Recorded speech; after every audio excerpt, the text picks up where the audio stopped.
베드로가 주는 그리스도시요 살아계신 하나님의 아들입니다 라고 고백한 그 그리스도, 메시아란 뜻이 도대체 무슨 뜻이냐, 예수님을 메시아라고 부르는 게 무슨 뜻이냐.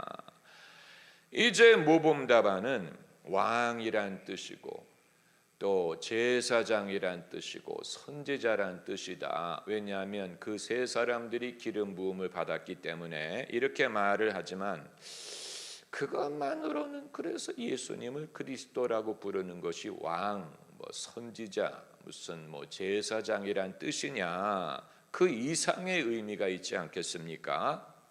오늘 본문에서 세례 요한이 메시아의 뜻을 정확하게 정의했습니다. 16절에 나는 물로 세례를 주지만 그는 성령과 불로 세례를 주실 것이다. 이것이 메시아의 정의. 메시아는 누구냐? 불과 성령으로 세례를 주시는 분이다. 이게 얼마나 중요한지 우리만 몰라요. 그리스도인들만 몰라요. 예수께서 성령으로 세례 주시는 분이라는 것이 얼마나 귀중한지 우리만 몰라요.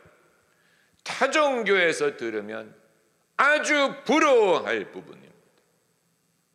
왜냐하면 타종교도 있는 거 다 있어. 율법, 도덕, 가르침, 전통, 규례, 윤리, 도덕, 선행 다 있어요. 그런데 한 가지 없는 것은 하나님의 영으로 세례받는 것. 그건 타종교가 몰라서 그렇지. 만약에 기독교인들이 성령으로 세례받는다는 사실을 알면 지극히 부러워할 것입니다. 왜냐하면 그들은 이것을 상상할 수 없기 때문에. 무속신앙에도 강신이라는 것이 있어.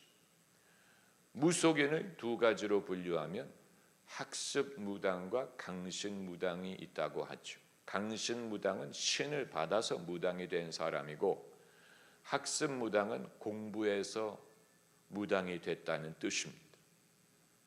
목회자도 그러지 않을까? 목회자 중에도 성령을 받아 목회자가 된 사람이 있고 공부해서 목회자가 된 사람이 있지 않을까? 신학교를 다니는 것만으로 목사의 자격이 있다고 말할 수 없는 이유는 사실 하나님의 사람이 되는 기준은 성령을 받았느냐 하는 것입니다. 성령을 받으면 학습이 필요 없지요. 성령이 없기 때문에 학습에 목을 매는 것이 아닙니까? 그런데 무속인에게도 강신무당이라는 게 있는데 그들이 받는 신은 하나님의 영이 아니에요. 그들이 받는 신은 성령이 아니에요. 그렇기 때문에 강신무당이라 하더라도 점을 칠 수는 있겠지만 구원을 받는다든가 거듭난다든가 하나님을 만난다든가 그건 거리가 먼 것입니다. 오히려 강신이 됨으로써 팔자만 사나워지는 것입니다. 네, 본인들도 그것을 압니다. 일본 국왕으로 즉위하는 사람이 일본 국왕을 천황이라고 부르잖아요. 그래서 이론적으로는 신의 아들이에요. 그래서 신의 아들이 되기 위해 신을 받는 기다리는 순서가 있다는 사실을 아십니까? 천황이 되기 위해 밤새 기도하는 시간이 있어요. 신을 받기 위해서. 그렇다고 정말로 신이 임해서 신의 대언자가 되었다는 천황은 들어본 적이 없습니다. 다른 종교에서 이 하나님의 영을 받는다는 흉내를 내지만 그것을 상상도 할 수 없고 근접도 할 수 없다는 말씀을 드리는 것입니다. 오죽하면 사마리아의 마술사 시몬이 성령이 임하는 것을 보고 놀라고 부러워하지 않습니까? 그래서 베드로에게 돈을 주고 내게도 이런 능력을 주어서 내가 안수하는 자가 성령을 받게 해달라, 이 말을 한 이유는 시몬이 마술사 출신이었기 때문에 하나님의 영이 임한다는 것이 얼마나 대단한 것을 안 거예요.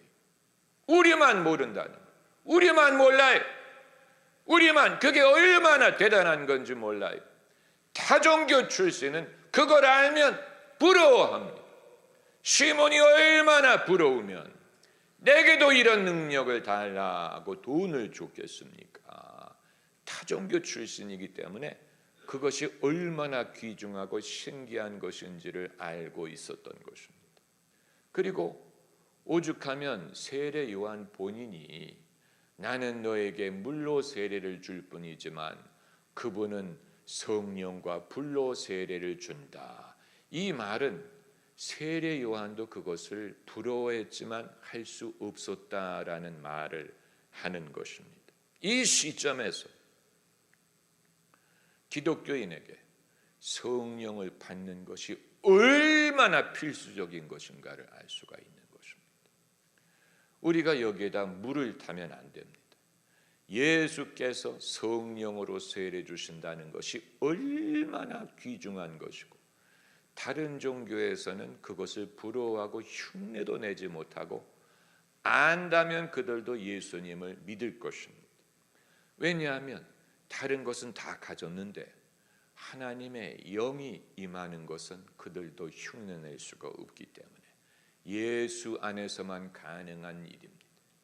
그렇다면 오늘날 예수 믿는 사람들이 성령으로 세례받는 것이 얼마나 귀중하고 만일 성령으로 세례받지 못하고 신앙생활하는 사람이 있다면 그 사람이야말로 참으로 애석한 것입니다.